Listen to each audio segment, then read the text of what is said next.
నీ పని ఏంటి? ప్రార్థన చేయి.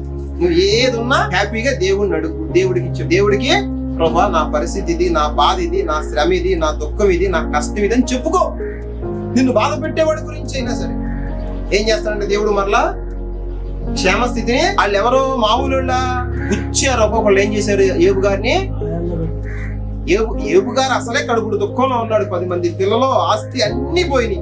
వచ్చే ఉళ్ళకాళ్ళు ఏమంటారంటే నువ్వు అంత భక్తుడు అయితేనా అన్నట్టుగా మాట్లాడుతున్నారు. నీ దగ్గర ఏదో కనపడన పాపం ఏదో. అందుకని ఏబు గారు ఒక మాట అన్నాడు, ఒకవేళ దేవుడు నన్ను ఏదన్నా చేసిన నా స్నేహితులను ఆదరించవచ్చు అన్నాడు. కృంగిపోయిన వాడు సర్వశక్తుడకు దేవుని యందు భయభక్తులు మానుకొనినను స్నేహితుడు వానికి దయ చూపతగును. ఏమన్నాడండి? కృంగిపోయినాడంటే ఏదన్నా పోగొట్టుకున్నవాడు దేవుని యందు భయభక్తులు లేని మాటలు మాట్లాడినా మనిషిగా మనం అతన్ని ఆదరించవచ్చు.